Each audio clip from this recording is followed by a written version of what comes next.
BRS party ఏం చేసిందో చర్చించడానికి మేము సిద్ధం. 60 ఏళ్ల కాంగ్రెస్ పాలనలో చేసింది ఏందో, 9.5 ఏళ్ల బీఆర్ఎస్ పాలనలో ఏం చేసినామో మేము చర్చించడానికి సిద్ధం. మేము 9.5 ఏళ్లలో 48 లక్షల ఎకరాలకు తెలంగాణలో సాగునీరు అందించి చూపాం. నువ్వేం చేసినావు 2.5 ఏళ్లలో?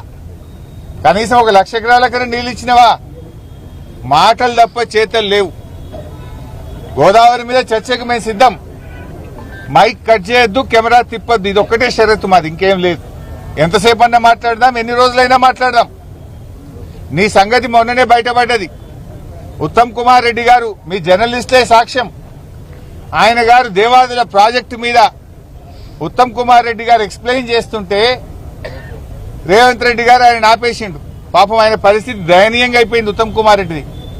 ఉత్తమన్న నువ్వు జరాగు, ఈ ప్రాజెక్టు మీద కడియం శ్రీహరి గారికి బాగా తెలుసు, ఈసారి రివ్యూ చేస్తే కడియం శ్రీహరిని పిలుచుకో అంటుండు. అంటే నీళ్ల మంత్రికి ఏం తెలియదని చెప్పకనే చెప్తున్నాడు. ఉత్తమ్ కుమార్ రెడ్డికి ఏమీ తెలియదని రేవంత్ రెడ్డి గారు మీడియా సాక్షిగా వరంగల్లోనే చెప్పిండు. ఉత్తమ్ కుమార్ రెడ్డిని ఇజ్జత్ తీసేసిండు. నీకేం తెలియదు, ఈ ప్రాజెక్ట్ గురించి కడియం శ్రీహరి గారికి తెలుసు, ఆయన్నే పిలుచుకో అంటాడు. ప్రాజెక్టు గురించి నీ మంత్రినే నువ్వు మాట్లాడనీయలేదు. రేపు అసెంబ్లీలో మాకు మైక్ ఇస్తావా? నువ్వు మమ్మల్ని మాట్లాడనిస్తావా?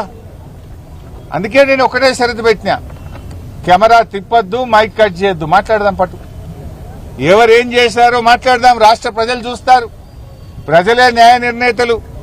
చర్చిద్దాం. నువ్వు చంద్రబాబుకి ఎట్లా దాసోహమైనవో, మేడిగడ్డను, సమ్మక్క బ్యారేజీని, దేవాదులను పండబెట్టి ఆంధ్రాకు నీళ్లు కిందికి ఎట్లా వదులుతున్నావో, నల్లమల్ల సాగర్ కు నీ చీకటి ఒప్పందాన్ని బయట పెట్టడానికి మేము సిద్ధంగా ఉన్నాం. ఎప్పుడంటే అప్పుడు రెడీ. దమ్ముంటే అసెంబ్లీ పెట్టు, మైక్ కట్ చేయకు.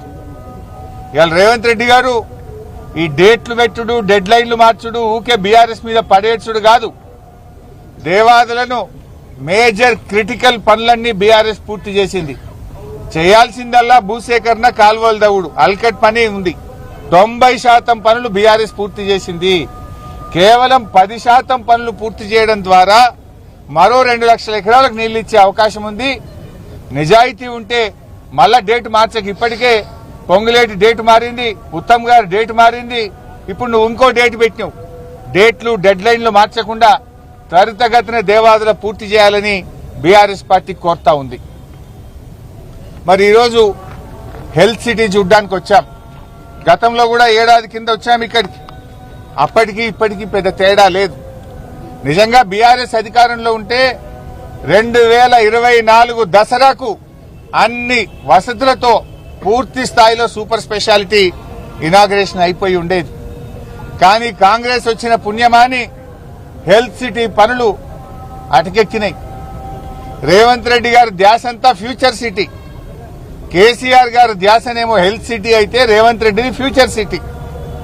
కేసీఆర్ గారు ఈ వరంగల్ జిల్లా ప్రజలకు, ఈ ఉత్తర తెలంగాణ ప్రజల ఆరోగ్యాన్ని కాపాడాలి, ఈ ప్రజల ప్రాణాలు కాపాడాలి అని పేదల కోసం కేసీఆర్ గారు హెల్త్ సిటీని నిర్మిస్తే, రేవంత్ రెడ్డి ఏమో రియల్ ఎస్టేట్ ఏజెంట్ల కోసం, కాంట్రాక్టర్ల కోసం ఫ్యూచర్ సిటీ మీద శ్రద్ధ చూపిస్తా ఉన్నాడు.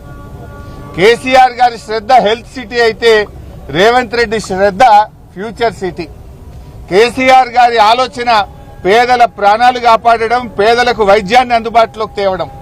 రేవంత్ రెడ్డి ఆలోచన రియల్ ఎస్టేట్ వ్యాపారము, కాంట్రాక్టర్లకు పనులు అప్పచెప్పడం. ఇది కేసీఆర్ గారికి రేవంత్ రెడ్డికి ఉన్న తేడా. నిజంగా ఆ హెల్త్ సిటీ మీద పెట్టిన, ఆ ఫ్యూచర్ సిటీ మీద నువ్వు పెట్టినటువంటి శ్రద్ధ ఒక 10% హెల్త్ సిటీ మీద పెట్టినా ఈ పాటికి పూర్తి అయిపోయేది. నిజంగా చెప్పాలంటే ఇది, ఈ ఆలస్యానికి కారణం ఇండెసిసివ్నెస్, నేరపూరిత ప్రభుత్వ నిర్లక్ష్యం వల్లనే హెల్త్ సిటీ పనులు ఆలస్యమైతా ఉన్నాయి. నీ ప్రభుత్వం అధికారంలోకి వచ్చి 2.5 సంవత్సరాలైనా హెల్త్ సిటీ ఎక్కడేసిన గొంగలి అక్కడే అన్నట్టుగా ఉన్నది. అప్పటికే 24 అంతస్తులు కేసీఆర్ గారి స్లాబులు కూడా వేసిపోయినాం మేము. కేవలం ఫినిషింగ్ వర్క్స్ చేయడానికి 2.5 సంవత్సరాలు కావాలా? 2.5 సంవత్సరాల నిర్లక్ష్యం దేనికోసం? ఇవాళ చాలా పనులు తొలగించారు. ఆనాడు కేసీఆర్ గారు పేషెంట్ అటెండెంట్ల కోసం ధర్మశాల నిర్మించాలంటే ధర్మశాలను సగానికి సగం తగ్గించారు, క్యాంటీన్లు తీసేశారు, ఎలివేషన్ వర్క్స్ తగ్గించారు, రోడ్ నెట్వర్క్ ను తగ్గించారు, అనేక ఎక్విప్మెంట్ ను కూడా ఆసుపత్రిలో తగ్గించే ప్రయత్నం చేస్తా ఉన్నారు. నేను అడుగుతున్నా, ఎందుకు? మనం ప్రజల కోసం పనిచేయాలి గాని కేసీఆర్ గారికి పేరు వస్తుంది, ఈ హాస్పిటల్ కేసీఆర్ గారు కట్టిండ్రు అని దీని మీద నిర్లక్ష్యం చేయడం నీకు తగదు రేవంత్ రెడ్డి. ప్రజల కోసం ప్రభుత్వాలు పనిచేయాలి తప్ప కేసీఆర్ గారికి పేరు వస్తుందనే పేరు మీద ఎందుకు నిర్లక్ష్యం? ఇప్పుడు మేము ఈ హాస్పిటల్ కు ప్రణాళికలు రూపొందించాం, బడ్జెట్ కూడా మేమే సమకూర్చిపోయినాం. దీనికి ఎన్ని నిధులు కావాలో నిధులను కూడా నాటి బీఆర్ఎస్ ప్రభుత్వం సమకూర్చింది. కేవలం మీ నేరపూరిత నిర్లక్ష్యం, మీరు డిజైన్లలో మార్పుల పేరిటనో కాస్ట్ కటింగ్ పేరిటనో నిర్ణయాలు వెలువర్చకపోవడం వల్ల 2.5 సంవత్సరాలుగా హాస్పిటల్ ప్రారంభోత్సవానికి నోచుకోవడం లేదు. దీనికి కూడా డెడ్ లైన్ పెట్టిండ్రు. 2 జూన్కు ఈ ఆసుపత్రిని ప్రారంభిస్తామన్నారు. 2 జూన్కు ఈ ఆసుపత్రి ప్రారంభించాలంటే ఇది 2000 పడకల ఆసుపత్రి. ఓ 2000 మంది నర్సింగ్ సిబ్బంది కావాలి, ఓ 1000-1500 మంది డాక్టర్లు కావాలి, పారామెడికల్ సిబ్బంది ఒక 1000 మంది కావాలి, అవుట్ సోర్సింగ్ సిబ్బంది ఒక 4000 మంది కావాలి. నియామకాలు చేసిండ్రా? రిక్రూట్మెంట్ కు కేబినెట్ అనుమతి ఇచ్చిందా? ఉద్యోగాలకు నోటిఫికేషన్ ఇచ్చారా? ఉద్యోగాల నియామకాల ప్రక్రియ జరిగిందా? ఏం జరగకుండా జూన్ 2కి ఎట్లా ప్రారంభిస్తారు? తూతూ మంత్రంగా చేస్తారా? నేను ఎక్కడో పేపర్లో చదివాను, ఓపీ సేవలు ప్రారంభిస్తాం. ఇదేమన్నా సూపర్ స్పెషాలిటీ ఆసుపత్రి, బస్తీ దవాఖానా? ఆల్రెడీ వరంగల్లో మేము చాలా బస్తీ దవాఖాన్లు పెట్టాం. ఆనాడు మా వినయ్ భాస్కర్ గారు, మా నన్నపనేని నరేందర్ గారు అడిగితే 10ల సంఖ్యలో వరంగల్లో బస్తీ దవాఖాన్లు పెట్టాం. గల్లీ గల్లీకి బస్తీకి దవాఖాన పెట్టాం, ఓపీ సేవలు అందిస్తున్నాం. మరి సూపర్ స్పెషాలిటీ ఆసుపత్రి అంటే అన్ని రకాల శస్త్రచికిత్సలు జరగాలి. ప్రజలు హైదరాబాద్ పోకుండా ఇక్కడనే అన్ని వైద్యాలు అందాలి అని సూపర్ స్పెషాలిటీ ఆసుపత్రి కట్టాం. అంటే 2 జూన్కు ఓపీ సేవలు చేస్తామంటే దీన్ని మరో బస్తీ దవాఖాన చేస్తారా? దానికోసం కాదు కదా కట్టింది. ఇంకోటి, ఆసుపత్రి ప్రారంభమైన తర్వాత ఆపరేషన్ థియేటర్లు గాని ఎక్విప్మెంట్ మూవ్మెంట్ కష్టమైతుంది. పూర్తి స్థాయిలో ఎక్విప్మెంట్ తెప్పించి వైద్య సిబ్బంది నియామకాల ప్రక్రియ పూర్తి చేసి వెంటనే ఆసుపత్రిని యుద్ధ ప్రాతిపదికన పేదలకు అందుబాటులోకి తేవాలని బీఆర్ఎస్ పార్టీ డిమాండ్ చేస్తుంది. ఓపిక పట్టాం. కొత్త ప్రభుత్వం అని 7 ఓపిక పట్టినాం, 2 ఏళ్ళు ఓపిక పట్టినాం. ఇప్పుడు 2.5 ఏళ్లకు వచ్చింది ఓపిక పట్టం. నిన్ను అడుగడుగున వెంట పడతాం, నిలదీస్తాం. అవసరమైతే ఇక్కడనే మీరు ఆలస్యం చేస్తే బీఆర్ఎస్ పార్టీ ఆధ్వర్యంలో నిరవధిక దీక్షకు మా బీఆర్ఎస్ పార్టీ దిగుతుంది, నీ మీద ఒత్తిడి పెంచుతుంది అని చెప్పి కూడా హెచ్చరిస్తా ఉన్నాం.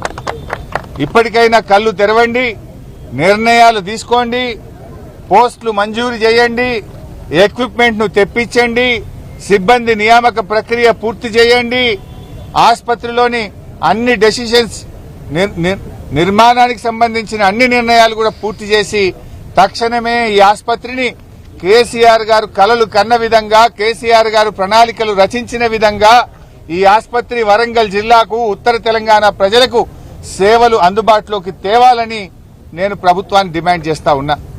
ఈ జిల్లా నుంచి ఉన్న 2 మంత్రులు గాని, ఇన్ఛార్జి మంత్రి గాని, శాసనసభ్యులకు కనీసం సోయి లేకుండా పోయింది.